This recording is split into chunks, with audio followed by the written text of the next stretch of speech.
and welcome to the inaugural episode of Mindful Minutes by Studio.t.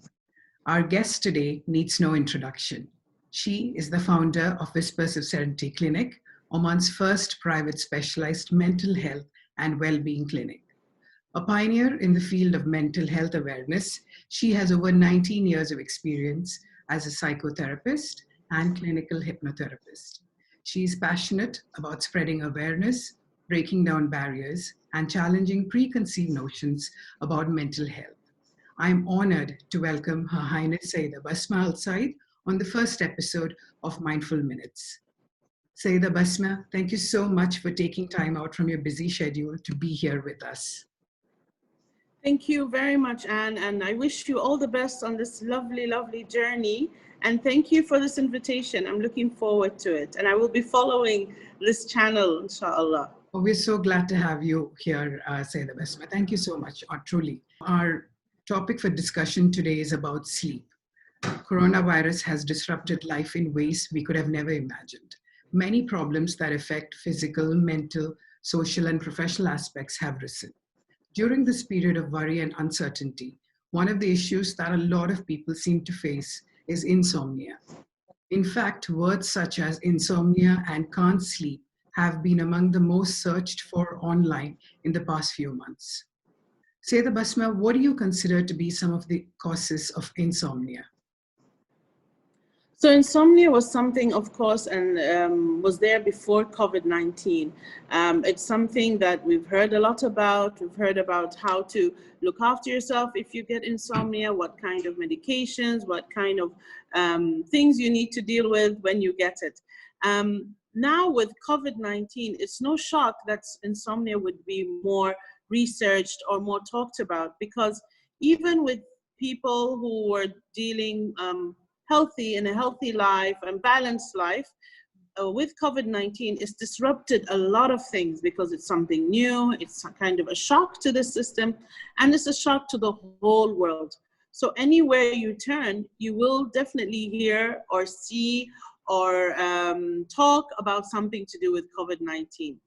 Now, the body always, what it does is it puts all these information in a certain place in your mind in the whole day.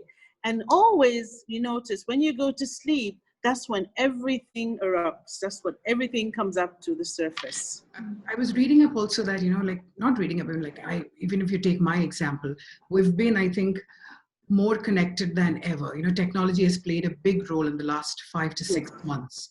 Is there a connection between technology and lack of good sleep?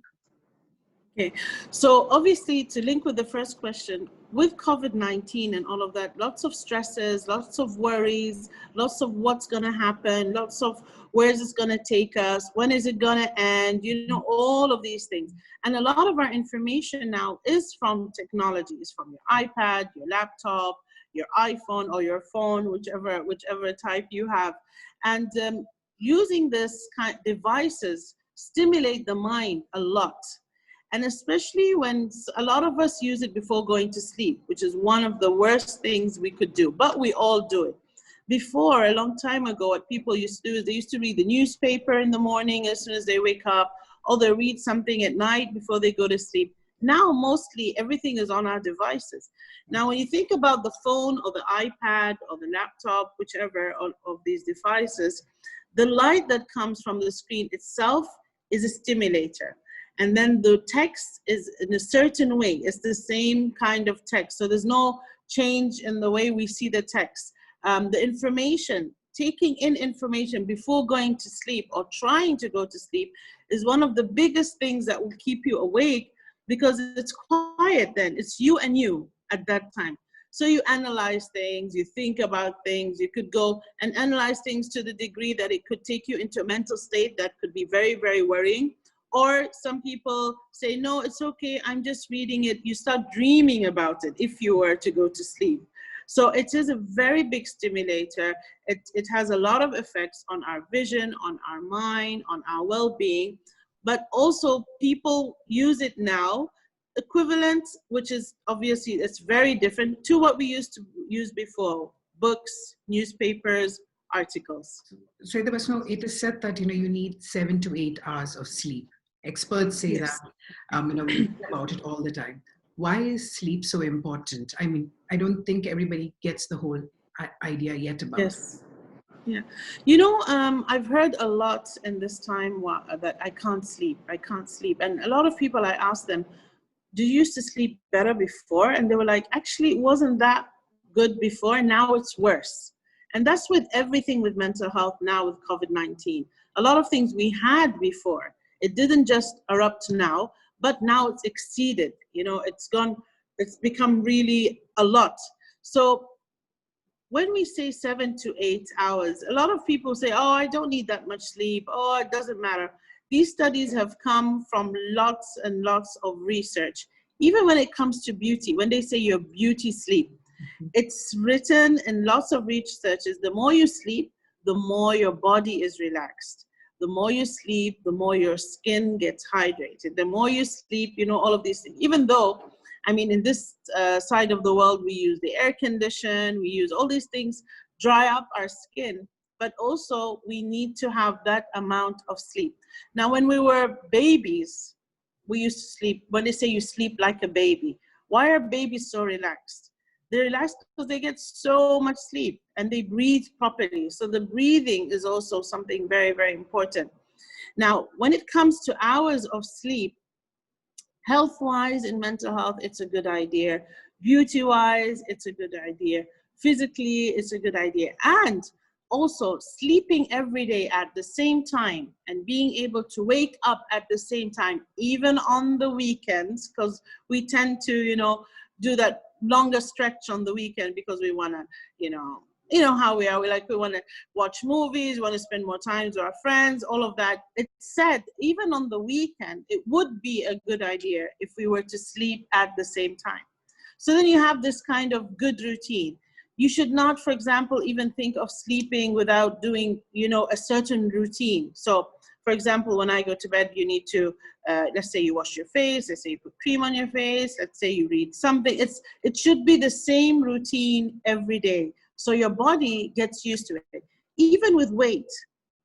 Also, sleeping well makes you actually lose weight without any effort. So it has a lot of things. Not sleeping well, weight becomes more, you become restless, physically you feel tired even though you slept a little bit, but you wake up, your whole day is tired. You start sleeping in the afternoon, which is a total mess because then you can't sleep at night. So it basically disrupts everything. What would be some of the steps, that you would suggest people could implement to get a good night's rest? Yes. So again, we'll talk about the steps as, let's start from the beginning. Basically, before going to sleep, we should have been eating earlier. So let's say we should have dinner at 7:30, the latest 8 o'clock. Okay. So then you have a gap before you go to sleep. A lot of us, especially on this side of the world, we like eating very late. Maybe we'll eat spicy food. Maybe we'll eat food that will disrupt our system. And then, of course, that bothers us when we go to sleep. So food-wise, you need to recognize what is good for you. Light food is the best before going to sleep. Food that doesn't give you any gastro or any kind of these effects should be avoided completely before going to sleep. Using lovely teas like chamomile, like mint, all these nice relaxing teas are something that's very important for you. Doing the same routine every night is extremely essential if you can. I know it's very difficult, but it's a good idea. Clocking in that 8 to 7 hours sleep, even putting a system, an alarm, which, okay, now I need to try and go to sleep to wake up, at a certain time. Some people go to bed, they force themselves to sleep. That's also wrong. So if you try and force yourself to sleep, you wear your eye mask, you've got your ear thing, and you're like, I want to sleep, that's never going to work. You need to actually even get out of bed, go do something, and come back. Now, some people live in their bed, so they eat, sleep, read, do everything in bed. That's wrong. Bed is for sleeping. So your body needs to recognize this is for a place for me to sleep, not a place for me to do all my, live on. Literally, some people live on their bed. That's something also we shouldn't do. when I talked about the routine, so everyone has a certain routine. Some people have a whole, whatever, calm you down routine before going to sleep. So they'll meditate, or they'll read something relaxing.